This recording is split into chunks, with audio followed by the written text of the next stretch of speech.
Shalom Bapak Ibu yang terkasih, keluarga besar GKI Tuasi Solo. Selamat pagi, selamat sore, atau selamat malam. Dimanapun Bapak Ibu Saudara sedang mendengarkan, jam berapapun, saya ingin sekali menyapa Bapak Ibu Saudara dan bertanya. Meskipun saya nggak tahu nih jawaban dari Bapak Ibu apa, tapi apa kabar Bapak Ibu? Bagaimana hari-hari Bapak Ibu dijalani? Apakah hari ini mungkin terasa berat, terasa melelahkan bagi yang mendengarkan renungan ini di malam hari? Atau ketika Bapak Ibu Saudara mendengarkan di pagi hari, bagaimana perasaan Bapak Ibu di pagi hari ini? Bangun dalam keadaan semangat, atau mungkin bangun dalam keadaan yang lesu, mungkin karena tadi malam begitu banyak kekhawatiran, permasalahan, mungkin kedukaan, ataupun hal-hal yang memang tidak mudah yang harus kita jalani hari demi hari.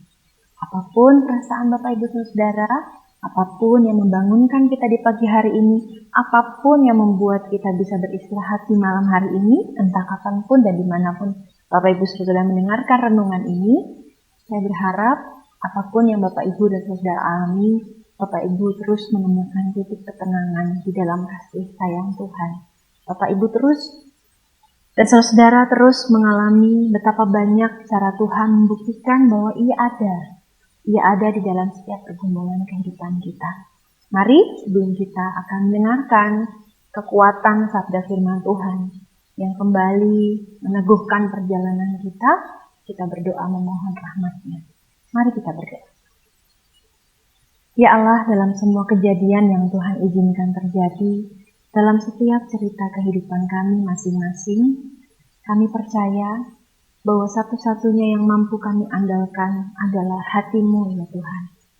Hati-Mu yang selalu pasti merancangkan dan melihat kebaikan dalam setiap badai yang belum jelas kami lihat, dalam setiap badai yang mungkin saja memporak-porandakan hidup, bahkan juga pernah memporak-porandakan iman kami. Tapi hati-Mu satu-satunya hal yang dapat membuat kami dapat tetap berdiri dengan teguh, dapat membuat langkah kami yang terseok kembali melangkah, meski setapak demi setapak. Biarlah sabda kebenaran firman-Mu hari ini sungguh-sungguh boleh berbicara kepada setiap kami dalam setiap pengalaman yang kami alami, sehingga kami akan selalu menemukan alasan untuk bertahan, untuk berjuang, dan untuk berharap pada semua kebaikan Tuhan yang pasti sedang Tuhan lakukan, meski kami tak mengerti saat ini. Sapalah setiap kami ya Tuhan, dalam setiap pengalaman yang ada, dan Tuhan izinkan untuk kami alami hari ini. Demi Kristus Yesus. Amin. Bapak Ibu dan saudara yang terkasih, kita akan bersama-sama mendengarkan firman Tuhan yang terambil dari surat Kolose pasal yang ketiga, ayat 12 sampai dengan ayat yang ke-13. Surat Kolose pasal yang ketiga, ayat 12 sampai dengan ayat yang ke-13. Saya akan membacakan bagi Bapak Ibu dan saudara sekalian. Karena itu, sebagai orang-orang pilihan Allah yang dikuduskan dan dikasihinya, kenakanlah belas kasihan, kemurahan, kerendahan hati, kelemah lembutan, dan kesabaran. Sabarlah kamu seorang terhadap yang lain, dan ampunilah seorang akan yang lain, apabila seorang menaruh dendam terhadap yang lain. Sama seperti Tuhan telah mengampuni kamu perbuat jugalah demikian. Bapak Ibu yang terkasih, tentu setiap hari, khususnya di masa-masa seperti ini, adalah sebuah perjuangan yang rasanya perlu sekali effort atau usaha besar untuk menjalani hari demi hari. Mungkin Bapak Ibu dan Saudara juga mengalami pengalaman yang sama seperti saya ketika membuka WA dalam satu hari, mungkin ada 2-3 atau bahkan lebih berita duka yang kita dengar. Orang-orang yang semasa hidupnya pernah berelasi dan berinteraksi dekat dengan kita, ataupun mereka yang jarang berinteraksi, kita rasa di waktu ini tiba-tiba meninggal. Terasa seperti tiba-tiba.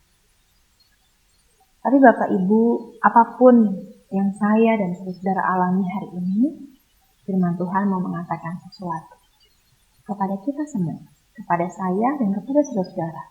Apa yang mau dikatakan oleh firman Tuhan hari ini? Firman Tuhan hari ini mengingatkan tentang pentingnya belas kasihan dan kesabaran. Bapak Ibu dan Saudara-saudara, tentu kita semua mengalami masa ini adalah masa-masa yang sangat sensitif. Rasanya kalau kita sudah menghadapi sebuah konflik atau tidak sengaja tersinggung, kalau anak-anak zaman muda sekarang bilangnya sih emosinya labelnya adalah senggol bacok gitu ya. Senggol sedikit sengaja atau tidak, rasanya kita bisa marah, kita bisa sedih. Luapan-luapan emosi kemarahan, kesedihan, kejengkelan, atau apapun itu rasanya akan dengan mudah terpantik di masa-masa sensitif seperti ini. Mungkin kita pernah merasa, kenapa ya kok aku cepat banget tersinggung dengan kata-kata dari orang lain yang mungkin memang tidak punya maksud untuk menyinggung kita. Tapi yang namanya dalam keadaan sensitif seperti ini, entah kita sedang bergumul dengan kedukaan, entah kita sedang bergumul dengan kesehatan kita sendiri, entah kita sedang bergumul dengan kekhawatiran kita tentang banyak sekali hal dalam hidup kita hari ini, rasanya kita pun akan semakin sensitif. Tapi hari ini firman Tuhan mau mengatakan bahwa belas kasihan dan kesabaran seharusnya menjadi kacamata kita dalam melihat diri kita dan juga orang lain. Apa itu belas kasihan? Bapak Ibu yang terkasih, belas kasihan adalah sebuah tindakan di mana ketika kita melihat penderitaan orang lain, ketika kita mendengar keluhan orang lain, kita membayangkan dan mempertanyakan kepada diri kita sendiri, bagaimana rasanya kalau aku menjadi dia, kalau aku ada di posisinya, kalau aku harus berjalan di sepatunya. Tentu pasti tidak mudah. Belas kasihan lahir dari sebuah perasaan yang membuat kita melihat bahwa kalau kita ada dalam pergumulan itu, mungkin kita tidak bisa kuat. Belas kasihan membuat kacamata kita melihat orang lain dari kacamatanya, bukan hanya dari kacamata kita. Perasaannya, pengalamannya, mengapa ia bisa bertindak sedemikian rupa, entah positif atau negatif. Kita menunda seluruh asumsi kita menahan seluruh penilaian kita tentang baik buruk, tentang hal-hal yang terasa hitam putih untuk melihat kacamata orang itu dari kacamata belas kasihan.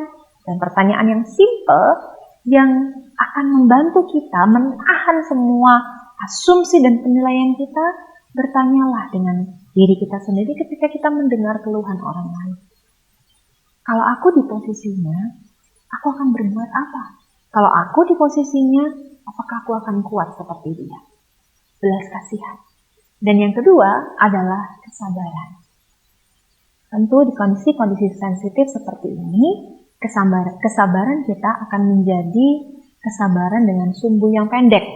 Ya Bapak Ibu, PPKM yang berjalan dalam beberapa minggu ini lalu diperpanjang lagi membuat kesabaran kita menjadi lebih cepat habis. Itu wajar sebagai seorang manusia. Tapi hari ini firman Tuhan mau mengingatkan kita, selain belas kasihan, kita pun juga harus selalu mengupayakan hidup dengan penuh kesabaran. Percayalah Bapak Ibu, saya yang berbicara di sini juga bukan orang yang sabar, atau lebih tepatnya belum menjadi orang yang sabar.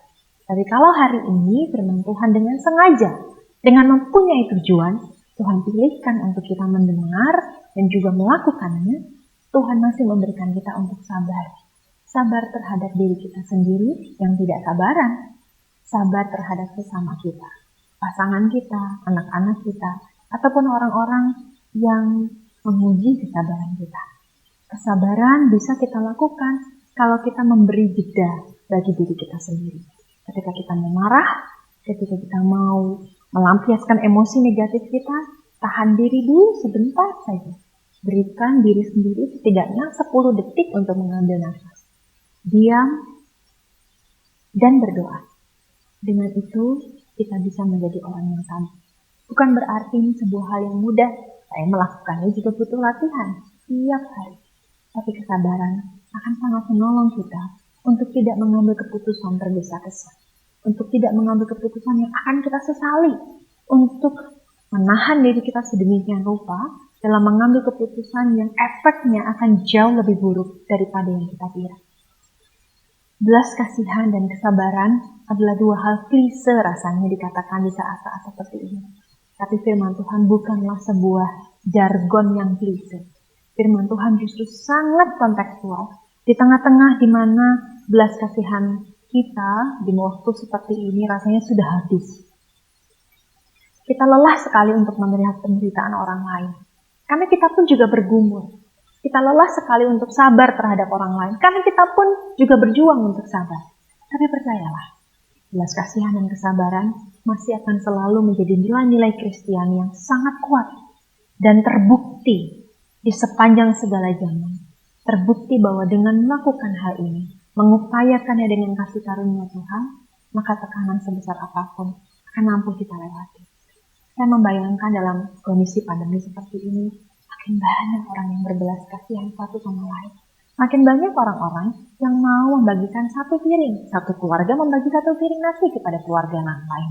Mungkin ini teknisnya terkesan sangat sulit, tapi setidaknya hal yang sederhana ini, belas kasihan satu keluarga menular ke belas kasihan satu keluarga. Begitu seterusnya, tidak akan ada orang yang kelaparan di Indonesia ini, meskipun PPKM. Saya mohon maaf, saya mungkin tidak tepat mengatakannya, tapi hati kecil saya mendorong saya untuk mengatakan hal-hal yang sederhana yang sebenarnya bisa kita lakukan. Dan kesabaran akan sangat menolong kita untuk kita mengerti dan menahan diri sedemikian rupa agar hal yang lebih buruk tidak terjadi. Bersabarlah untuk kita yang masih harus bekerja dari rumah. Bersabarlah untuk kita, Bapak Ibu yang dan saudara yang mungkin memang harus bekerja di luar rumah dan mau tidak mau harus mengambil risiko. Bersabarlah Bapak Ibu, karena Tuhan tidak pernah dan tidak mungkin meninggalkan kita dalam setiap upaya yang kita lakukan yang terbaik sesuai dengan kehendak Tuhan. Selamat pagi, selamat sore, atau selamat malam kepada setiap Bapak Ibu dan saudara. Biarlah firman Tuhan menolong kita dan dengan kasih karunia-Nya kita selalu diingatkan untuk terus memelihara diri dalam belas kasihan dan kesabaran. Tuhan Yesus menolong kita semua. Amin. Mari kita berdoa. Kami bersyukur untuk firman Tuhan yang sudah Tuhan sampaikan melalui hamba-Mu. Di dalam semua hal yang kami alami hari ini, kami mendengar sabda-Mu yang kembali menenangkan dan meneduhkan, serta membuat kami kembali melihat ada banyak hal kebaikan dalam diri sesama kami dan dalam diri kami sendiri untuk bisa kami upayakan hari demi hari di tengah masa-masa yang sulit bagi setiap orang. Dan biarlah Tuhan dalam kesempatan dan kasih karunia yang Tuhan beri, telah memberi kami dorongan yang besar oleh karena kasih-Mu untuk kami mempraktekannya. Sehingga kami bisa terus melakukan hal yang bermakna setiap hari, meskipun kami belum bisa menyelesaikan pandemi yang sangat berat ini, tapi dari tangan kami yang sederhana, dari tangan kami yang kecil ini, dari hati kami, dari mata kami bisa melakukan firman Tuhan dan menolong satu orang demi satu orang. Karena begitu besar kasih-Mu akan kami, itulah yang menjadi inspirasi kami untuk melakukan hidup yang didasari dengan belas kasihan dan kesabaran. Terima kasih untuk firman-Mu. Kami mau memulai atau menutup hari ini dengan ungkapan syukur dalam setiap pengalaman yang Tuhan izinkan terjadi. Demi Kristus Yesus. Selamat hidup dalam belas kasihan Allah dan kesabaran satu sama lain, serta kesabaran dengan diri kita sendiri. Tuhan menolong kita semua. Amin.